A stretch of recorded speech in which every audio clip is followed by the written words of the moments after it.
about how Russia uses its national groups in Donbass in fighting against Ukrainian battalions, battalions of volunteers, and against the regular army.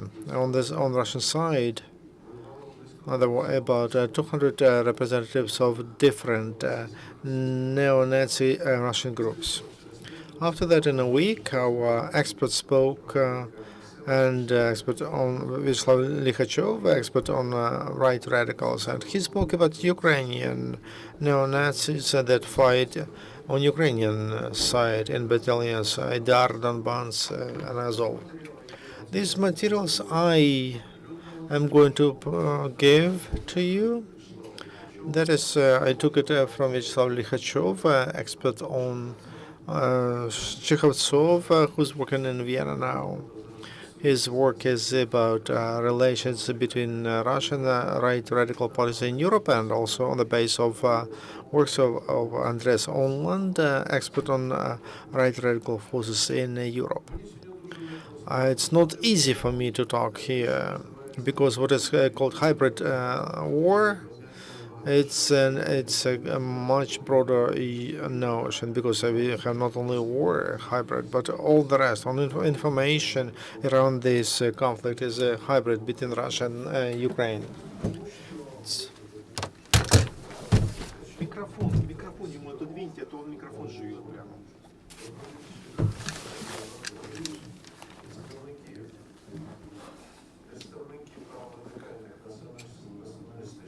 Representatives of right radicals from Russia, they fight and they defend sovereignty and integrity by their views, their expressions, and we control that, and we keep and we analyze that for more than 20 years. Shows that their groups, their ideology belongs to neo-Nazi, ultra-nationalist, and racist.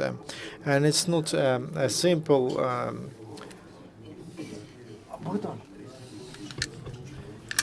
План не просто говорити про те, що сьогодні певні представники цих праворадикальних сил йдуть на виборах у Верховну Раду. In difference from 2012, when all of them were in Svoboda Party, and then it was clear that who is radical, who is national Democrats, and mostly in those oppositional parties, Batkivshchina and Udar, and who are members of parties. Now the pictures has different influences and quite vague, and representative of radical groups. They belong to political parties now, and they also run in majoritarian districts. This task is not simple, because tomorrow there will be elections, and my duty on behalf of the Congress of National Community is to tell you about that, because people should know and what different candidates did, or different political parties did. In the society, there is a need for radical views. That's in any society, not only in Ukraine. We see that in European countries, especially during the last years, the growth of influence of right radical forces, and even elections at European Parliament, they received they got more votes than previously. It is explained by some changes on migration issues, on economic issues, because migratophobia is growing, and which is quite common for them, and Ukrainian society is not an exception. And we have our own challenges during the last year, during Maidan, and all these experts on right radical parties, they supported Maidan and Ukraine on Maidan. During Maidan, we saw for 3 months there was radicalism was growing on Maidan, and there was an answer, first of all, to that those tortures, to that road power that was used by the authorities through police, OMON, Berkut, against peaceful protesters. On the other hand, there was a reaction to the fact that official oppositional forces, all three oppositional parties, were not clear. They did not respond quickly to challenges, and they were not able to organize a response to those rude force, and that's why there was the growth of there was the demand for right forces was growing, and especially on Maidan, who people there frozen and the wait of when opposition would concentrate its focus and stand against it. Then the myth was growing around the right sector, which was not that radical force, and they were not organizing all the protests after January 19th, and they were not the main engine during Maidan defense.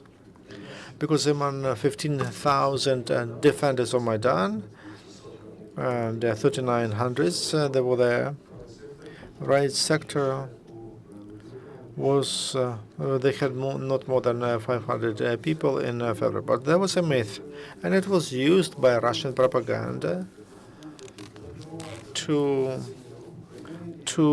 blemish all oppositional movement in Ukraine and to announce it as a neo-Nazi and right radical. And what they spread among political parties. We see that radical political parties of Oleg Leshko, they have two figures, and that are known for us from their expressions, Igor Moiseikchuk and Igor Krivoruchko. Radical party, it's a known force, quite provocational, and very provocation they used at the very beginning to split oppositional movement in Ukraine. Now they have a chance to get a lot of votes, and they will get about 13%. But that is that party will not join a coalition, and there will be a radical opposition to the ruling coalition. But those in other parties, those who run as majoritarian deputies, they can join the coalition because that can be used not only by Russian propaganda against the ruling coalition of Ukraine, but also Western mass media were very careful about right radicals and or neo-Nazis, what they do in politics of Ukraine.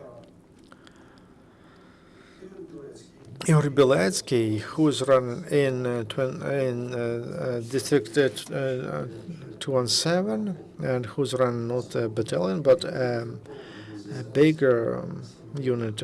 He's a leader of National Assembly of Ukraine. That's a right radical party, and the ideology is extreme nationalist and the aggressive militarism and racism. And I can quote from his speeches, from his articles, but it's a big dilemma. What to pay attention to today? To heroism of our volunteers in the East, or their political ideological views, and how all of that. What happens to that in elections, and how whether they will belong to a coalition or not?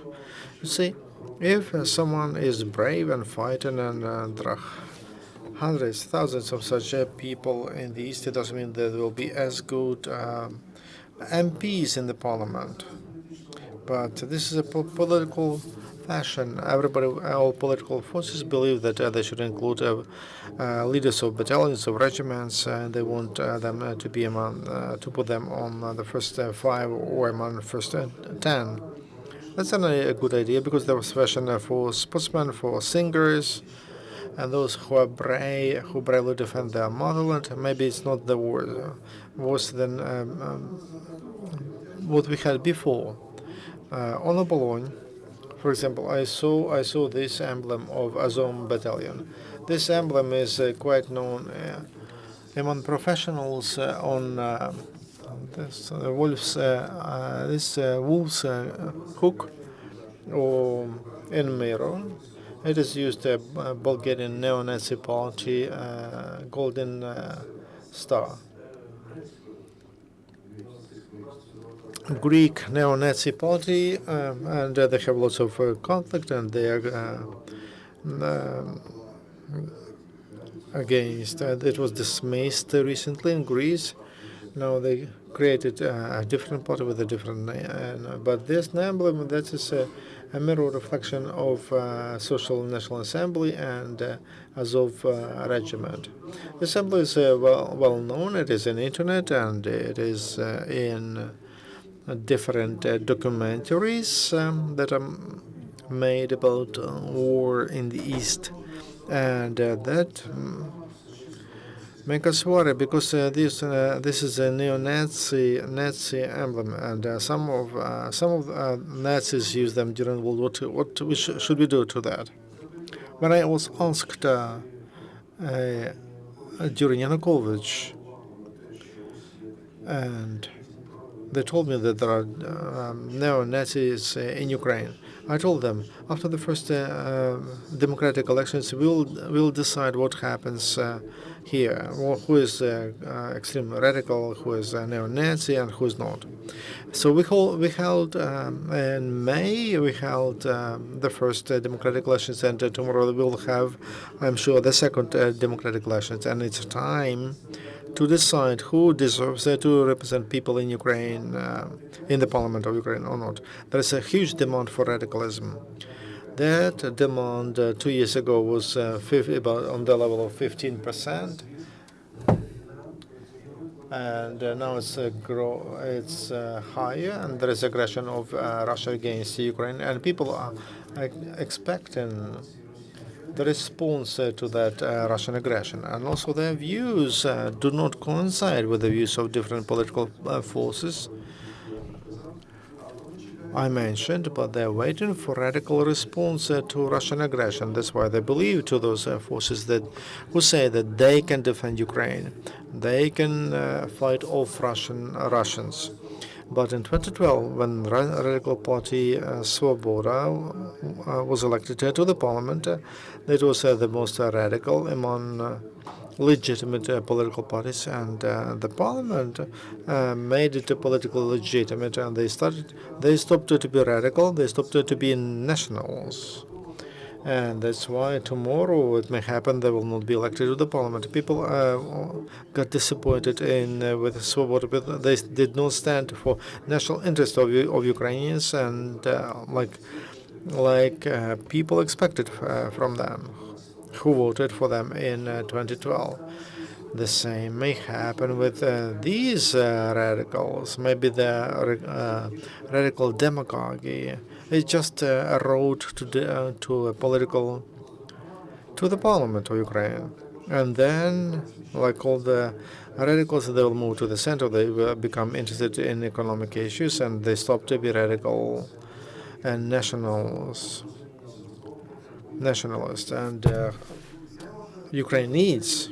I can give you some expressions, so I can quote Bieletsky and those social national assembly and patriot of Ukraine, among whom I am talking. For example, in the program language and race, and Andrei Bieletsky, he speaks to international liberals who neglect racial issues, and his such a project can bring to better consequences, and such a language nationalist can easily take to the family, a family, a nation, and someone from a different blood or different culture, and to mix with lower people. Ukrainian social nationalism believes that Ukrainian nation is a racial community, and the race is everything for national genesis, and it's a base on which national culture is grown, and which goes from racial nation over people, not from language, religion, economic, etc. So, leader of social Andrei Bieletsky says that Andrei Beletsky promises to solve the issue like this. After we speak about Russian-speaking east of Ukrainian territories in Russia, we should first of all wake up the racial mentality, and they will become language nationalists automatically. Turning them into Ukrainian-speaking people, it will be solved in 3-6 months through tough and balanced state policy. It's just one of the expressions of Andrei Beletsky from his article, and I can quote a lot because Vyacheslav Likhachov prepared a lot of materials, and it's clear. I don't say that ideology should be prohibited. No, we should look at deeds, judge by deeds, because a lot of ideological messages disappear, and when it's about racist views, maybe it's good that we people don't do anything, but we never know who among those new politicians who will be elected to the parliament of Ukraine who will comply with the radical views and racist views, and who will refuse that, like many did. Andrei Parubi, whom we respect, once he was in Social Nationalist Party in 90s, and then he moved to our Ukraine, and we see how much he did during Maidan, and when he was in the National Defense and Security Council. In addition to Masychuk, Kryvlychko, and Beletsky, I can also mention Oleg Odnorozhenko, who is running also. He's a deputy on ideological issues in the Social National Assembly. During the last half a year, Patriot of Ukraine, Social National Assembly, they they changed their websites, and they stopped the radical rhetorics. It's clear because there is a war, there is a common enemy, and it's not a good time to fight ideologically. It's not clear. Is it just because they are young and they enchanted by radical ideas? But Masychuk is not that young, but he's still there. And we saw representatives of Patriot of Ukraine and Social National Assembly in 2010. They were working not for Ukraine, but against Ukraine. For example, in Vasilkiv, where Masychuk was, he was working for the Party of Regions, and he, together with them, he worked for, campaigned for the Party of Regions in 2010.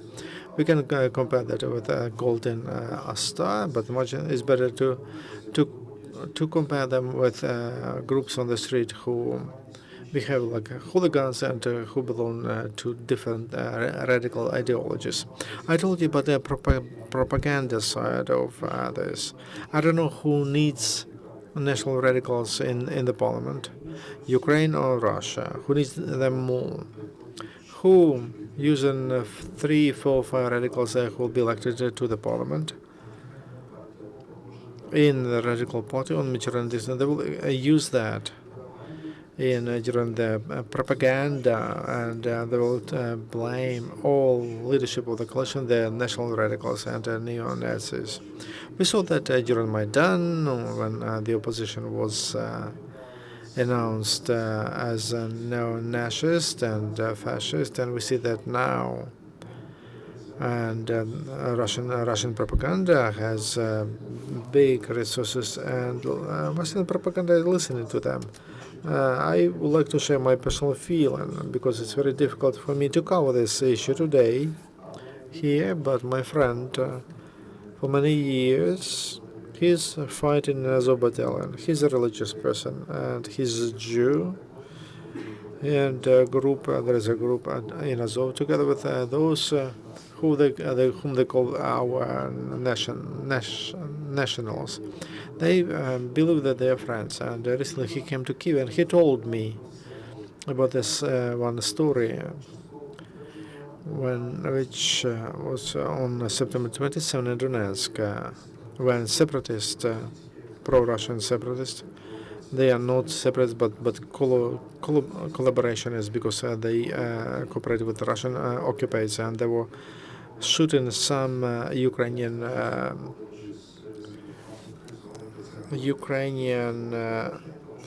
captives.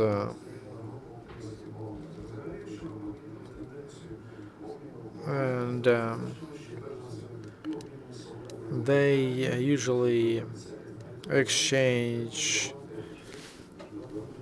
soldiers, but they don't swap volunteers and ideologically motivators, because they know that they will continue to fight against Russian occupants. Some of them in captivity they speak Ukrainian, and they stand for their national views.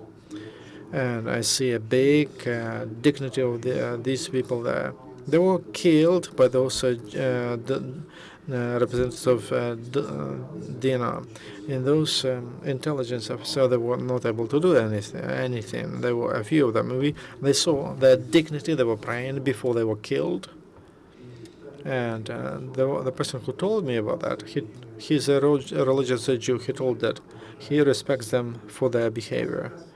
So this is, look how difficult hybrid situation we are facing here. And I have to mention that, because we will have to decide what we should do with our radicals in that future European democratic Europe. Because these people are anti-democratic, anti-liberal, and they are against tolerance.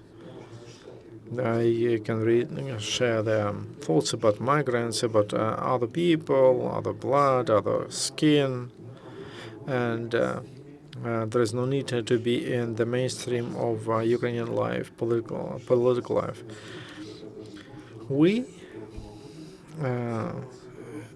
in Ukraine, our society, civic society, our task is to move them to turn them to be marginalized, because there's no room for them in the mainstream of political life in Ukraine. Thank you very much. Is there any question?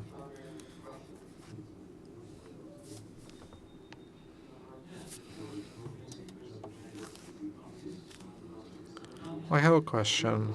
Tell me, please, how can you explain and that a lot of right radical parties, European, like Jobbik, Hungarian, they support Russia, and they declare that they are anti-fascist, and it means they are against the right radicals. It has nothing to do with this topic, but right radical parties in Europe, first of all, they are people and forces who are Eurosceptics. They are against united Europe. They stand for the separation, and that coincides with Russian policy. Russia wouldn't like to have united Europe, and one of our experts is doing a study on financing right radicals in Europe, how Russia finances them. After the referendum in Crimea, Russia brought about 40 international observers. Anton Chekhov, this professional by pictures, he recognized 33 representatives of fascist parties of Europe. Whom did Russia bring? Because they finance them, they influence on them. Those are allies of Russia. So that's an explanation. This is a more complicated phenomenon, but this is why Russia is interested in splitting Europe. And the right radicals parties stand for that split, for that separation. And there is a threat to European Union because there are more of them in European Parliament these days. По-русски тоже возможно. По-русски, да. Хорошо. Вы говорили... You told about Bileski. I represent a Dutch newspaper. Could you, which is the most serious political force that power who has a lot of xenophobia, ultra radical, which is the most dangerous? I understand your question. Let me speak Ukrainian and I will translate for you. Let me speak English and I will translate, speak Ukrainian. It's very difficult to compare different forces. We don't have many of them. And in presidential elections, there are two radical candidates, Oleg Tyahnybok and Dmytro Yarosh. They received together 1.6% of the vote. So, radicalism as such, radical demagogue in Ukraine, it's not something which is supported. Ukrainians have immunity to radical views. But as I told you, there is a demand for radical views because we have to answer to Russian aggression somehow. Because people want to get results right away, and radicals have solutions. So that electorate supports one party, then the other party. Somehow they support Leshko in these elections. But he doesn't have a lot of nationalism in his ideology, and he's not a nationalist, but he's a popular leader. During the war, he went to different battalions, and to Azov battalion. He took pictures with them, so they helped him to get these votes that he will get. He became very popular. It's very difficult to answer to your question. Patriot of Ukraine, Social Nationalist Assembly, Trezub after Bandera, Svoboda Party, and nobody knows who they are. Those were the main forces we were observing since 90s. Some of them have disappeared, but Social National Party and Oleg Tyahnybok once was a leader. They changed their name in 2004. They started to call themselves Svoboda. But those who didn't want this party to be liberal and to be more restrained, and they left that party. Belensky in 2004 he left Social Nationalist Party, and that turned into Svoboda. And in 2008 he founded Social National Assembly, which is as radical as Social Nationalist Party of Ukraine in 2004. And that symbol, Svoboda was using that symbol until 2004. They now, that sign is used by Social National Assembly, and on flags of Azov battalion, they have that symbol. And people don't know what it means, but this because that's a sign of Azov battalion. But if you know history, you are embarrassed that our heroes, because they are heroes in that battalion. Maybe they don't know the sign they're using. Maybe some leaders know, but so. This is Social National Assembly, Patriot of Ukraine, Trezub of Trident of after Bandera and Svoboda. I don't know how radical they will be if they are not elected to the parliament. Any other question? Thank you very much.